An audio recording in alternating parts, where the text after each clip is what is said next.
everyone, welcome to my channel Do to Study. So today here I am again with a new video of the chapter Union Parliament. Okay, this is the first chapter of civics, that is the Union Parliament. I have already uploaded one video for this chapter. In that video I have just given a brief intro of the chapter. Okay, it was a short video, so do watch it to have a brief intro of the chapter. Now today in this video we will discuss about Lok Sabha and the parliamentary procedures. Okay, I will take one more video to cover Rajya Sabha and some other remaining portions. Okay, now the Union Parliament. Okay, here the members who are present, they are elected by the people. Okay, because as you know, India is a democratic country, so the people, the members who are there, are representatives of Indian citizens with some superior power. That is, they have some power that they can exercise for the welfare of the people of India. Okay, now the Union Parliament has two houses, Lok Sabha and Rajya Sabha. Lok Sabha is also said as the house of people, and Rajya Sabha is also said as the Council of States. Now, today in this video we will discuss only about Lok Sabha. Okay. Now, why Lok Sabha is also said as the house of people? Because the members in Lok Sabha are directly elected by the people of India. Okay. Note the word are directly elected by the people of India. Now, up to how many years? Now we'll discuss about term. That is, up to how many years they can hold the position. Okay, मतलब उनका जो position उन्हें मिला है, जो power उन्हें मिला है, वो कितने साल तक के लिए है अगर वो लोकसभा के एक मेंबर है. ओके, टर्म का मतलब ये होता है. So their term is for 5 years. Okay, how many years? 5 years. But there are some situations in which it can either be extended or it can be decreased. Okay. But, so what are those situations? Let's see. First is when the time period can be shortened. Okay. The president on the advice of the prime minister can dissolve the house, can dissolve the Lok Sabha before its term also. That is, before completing 5 years, the president can dissolve the house on the advice of prime minister. Okay. Now, dissolving the house means all the members will lose their power and position. Okay, that is the meaning of dissolve. That's not the meaning, but on dissolving the house, all the members will lose their power and position. Okay.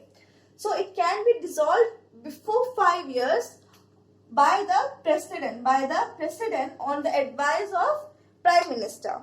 Now, when can this period be extended? That is, when can their term can be even more than 5 years? If suppose there is a national emergency, if there is an emergency, then there are 3 types of emergencies. About them you will learn later. Okay. So, in such a situation, the term of Lok Sabha can be extended for 1 year at a time. Okay. And after this emergency is removed, a new election will be done within 6 months. Okay. मतलब अगर कोई national emergency चल रहा है India में, चल रहा है अपने कंट्री में, और ये इसी के दौरान 5 years अगर कंप्लीट हो जाता है लोकसभा मेंबर्स का, then also the people will not leave their position. Okay, their term will be extended. मतलब उनका जो टाइम है वो 1 year के लिए एक्सटेंड कर दिया जाएगा. ओके, एंड जब ये इमरजेंसी लिफ्ट हो जाएगा, मतलब इमरजेंसी खत्म हो जाएगा अपने कंट्री में, then new elections will be done. उसके बाद जाके न्यू इलेक्शंस होगा और इनका टर्म उसके बाद खत्म हो जाएगा और न्यू इलेक्शन से नया पार्टी या फिर नया मेंबर सब सिलेक्ट होगा. ओके, ये था इसका मतलब. अब कंपोजिशन, कितने मेंबर्स होते हैं, how many members are there in the Lok Sabha? In total there are 552 members. Okay, that is at most 552 member से ज्यादा मेंबर्स लोकसभा में नहीं हो सकता। ओके, अब ये 552 मेंबर्स जो है ये लोग कहाँ से, मतलब इनका क्या डिवीजन है, कितने मेंबर्स कहाँ से आएंगे, इतने मेंबर्स कहाँ से आएंगे, ऐसे डिविजन्स है। तो उसके बारे में देखते हैं। From states, that is from the states of India, not more than 530 members will be appointed. Okay, मतलब 530 मेंबर्स से ज्यादा मेंबर्स स्टेट से रिप्रेजेंट नहीं कर सकते हैं।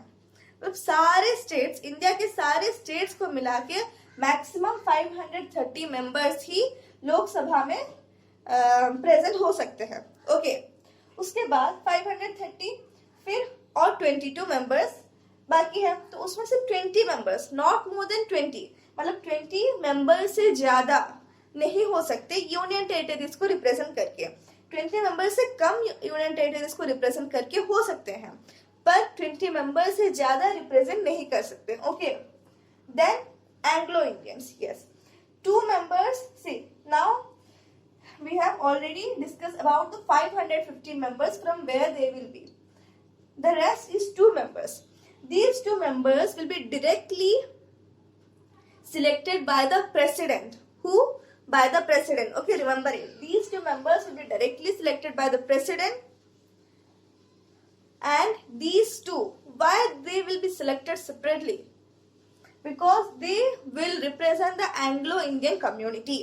If the president feels that the community is not presented properly, then the president can appoint 2 Anglo-Indians. मतलब president को अगर लगता है कि ये Anglo-Indians community को अच्छे तरह से represent नहीं किया गया है, या फिर उनके needs और deeds को अच्छे तरह से उनके needs और deeds को represent करने के लिए parliament में कोई नहीं है, then he appoints 2 members, 2 Anglo-Indians. Okay.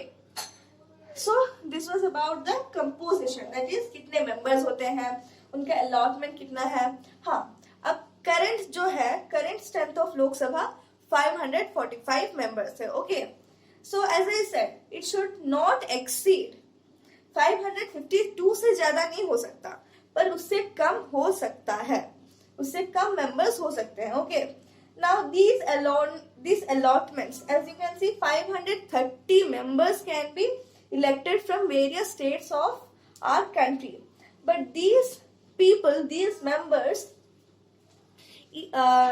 what I wish to say is that, मतलब हर एक स्टेट से equal number of members elected नहीं होते हैं। वो स्टेट के पॉपुलेशन के हिसाब से उधर से इतने नंबर ऑफ मेंबर्स को सेलेक्ट करते हैं।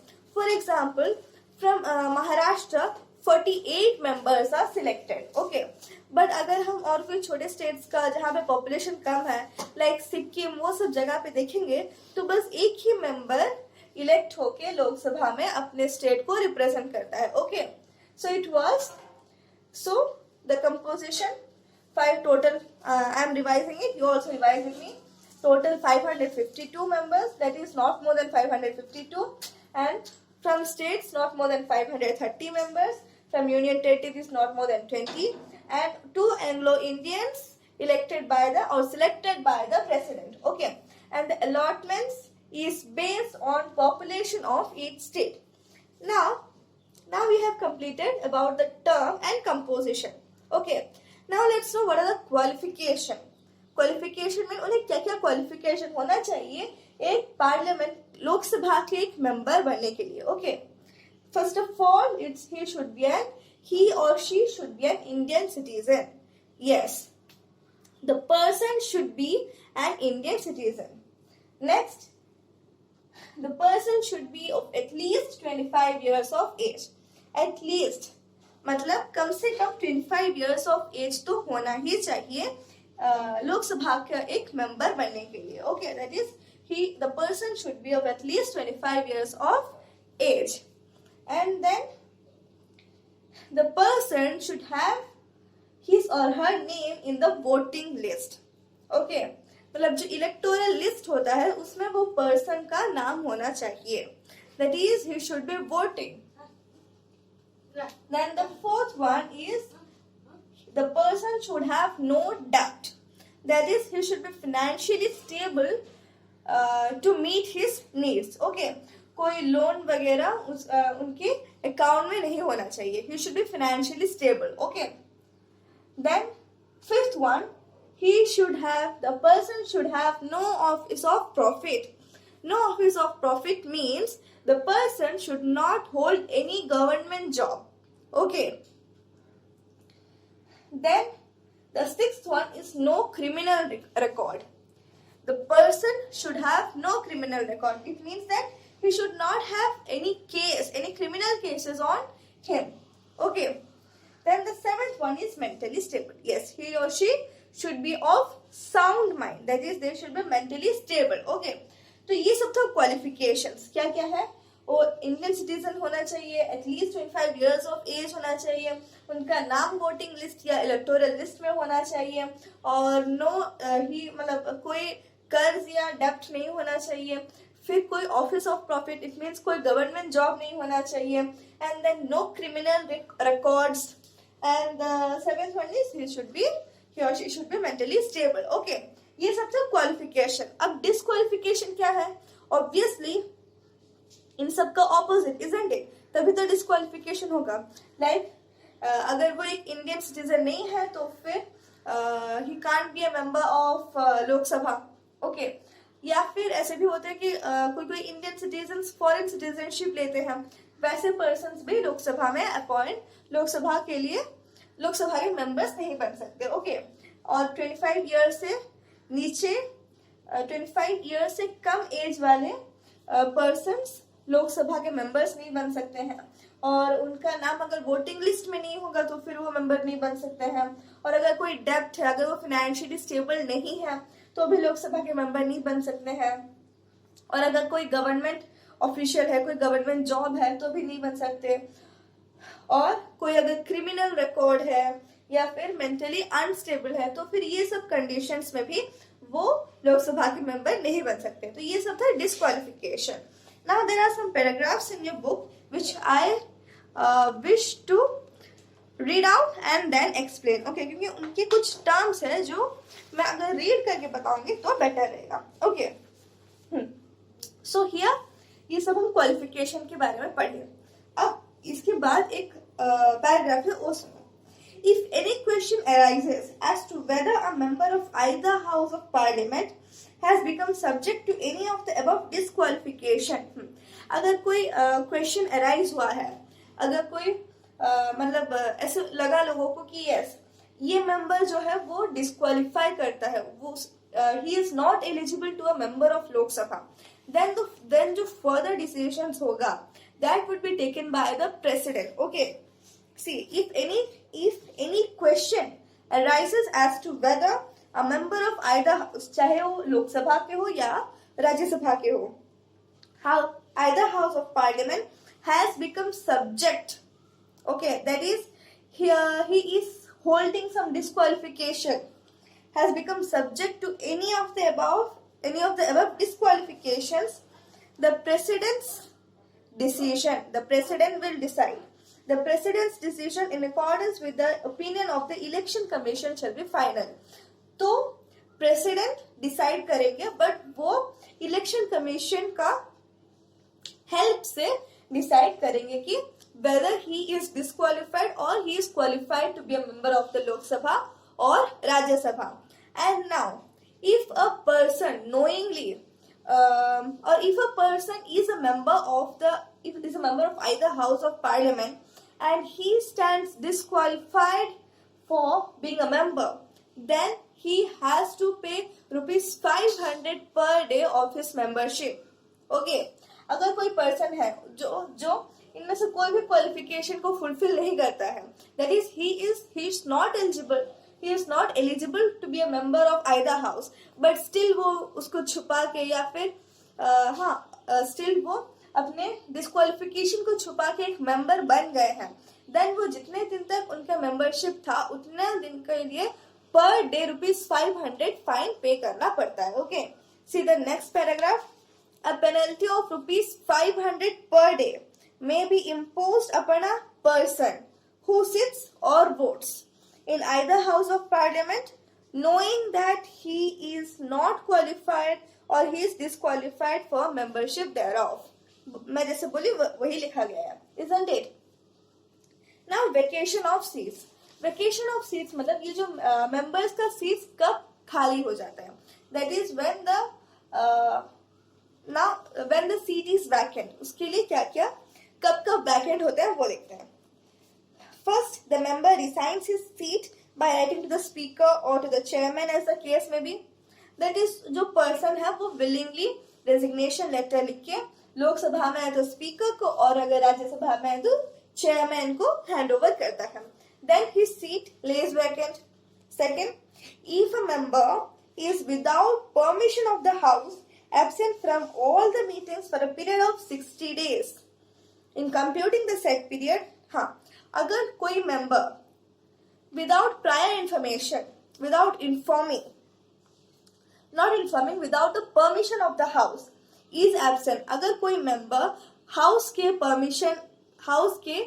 permission नहीं लेकर 60 days के लिए continuously 60 days के लिए जो parliamentary meetings होते हैं उनमें से वो अटेंड नहीं कर रहे हैं तो भी then also he can be what you can say तब भी उनका मेंबरशिप जा सकता है. ओके, अब ये जो 60 डेज काउंट होता है इसमें कब अगर हाउस कोई कंसिक्यूटिव 4 डेज के लिए एडजंट या what you can say prorogue हुआ है तो फिर उसको काउंट नहीं किया जाता. Okay, so listen the second point once again.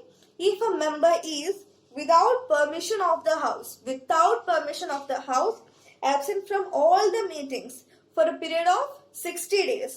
In computing the said period, no account is taken of any period during which the house is prorogued or adjourned for more than 4 consecutive days. Okay. अब next जो है, if a member becomes subject to any of the अगर इनमें से कोई सा भी disqualification वो मेंबर कैरी करता है, that is if he is not eligible then also his seat will be vacant. Okay, then the next one is fourth one. If a person is already a member of the state legislature, हाँ, अगर कोई person already state legislature का member है but फिर भी वो election से लोकसभा का मेंबर बन गए हैं तो फिर उन्हें आइदर स्टेट लेजिस्लेचर या यूनियन लेजिस्लेचर इनमें से कोई एक में ही मेंबर हो सकते हैं वो, तो उन्हें क्या करना पड़ेगा, आइदर लोकसभा से अपने आप को रिमूव करना पड़ेगा या फिर स्टेट लेजिस्लेचर से अपने आप को रिमूव करना पड़ेगा. ओके, आइदर यूनियन लेजिस्लेचर से अपने आप को रिमूव करना पड़ेगा या फिर स्टेट लेजिस्लेचर से. ओके, ये है fourth point. Then the fifth point is, listen to it because you may find some difficulty in understanding it. Okay, if a person is disqualified from being a member on ground of defection under the anti-defection law. अब ये anti-defection law क्या है पहले उसको समझते हैं. Okay, anti-defection law का मतलब है कि अगर कोई मेंबर इलेक्ट हो गए हैं और लोकसभा के मेंबर बन चुके हैं, कोई पॉलिटिकल पार्टी के वो मेंबर हैं, पर वो इलेक्शन में इलेक्ट होने के बाद अगर वो पार्टी को वो लीव कर देते हैं, छोड़ देते हैं, जिस पार्टी से वो इलेक्ट होके आए हैं वही पार्टी को वो अगर लीव करते हैं, वॉलंटरली लीव करते हैं, या फिर वो पार्टी के कुछ रूल्स एंड रेगुलेशंस जो ले हैं, उनका जो पॉलिसीज है उनके अगेंस्ट वो वर्क करते हैं, then he stands under anti-defection law. Okay, now listen to the statement that is written in the book. According to the anti-defection law, when a member of a house gives up the membership of his party, okay, or votes against the direction given by the party to which he belongs, he shall be disqualified from being a member of the house. अगर वो party के policies को break करते हैं, then the party will disqualify him. The party can also disqualify him from being a member of that party. Okay. He shall be disqualified from being a member of the house provided there is not a split in the party with at least 1/3 of its members. हाँ, अब वो member of house से disqualify हो जाएंगे, पर एक condition है, अगर वो मेंबर के डिस्क्वालिफिकेशन के साथ पार्टी स्प्लिट हो जाता है, that is 1/3 of the members वो जो मेंबर है उनके सपोर्ट में उनका सपोर्ट ले लेते हैं, then this can't be done. Okay, that is there should be no split in the party on disqualifying a member who stands under anti-defection law. Okay, समझ में आया? अब ऐसे persons जो एंटी डिफेक्शन लॉ के के अंडर में faulty है, वैसे पर्सन्स को भी लोकसभा की सीट्स को वैकेंट करना पड़ेगा. ओके, खाली लोकसभा के नहीं, दोनों हाउस के, आइदर लोकसभा और Rajya Sabha, either house of parliament, अगर इनमें से कोई से भी हाउस में हो तो फिर उनको वो हाउस के सीट्स को वैकेंट करना पड़ेगा. ओके, सो इधर हम लोकसभा के बारे में पढ़ चुके हैं. अभी हम पार्लियामेंट्री प्रोसीजर्स जो फॉलो किया जाता है उनके बारे में पढ़ेंगे. ओके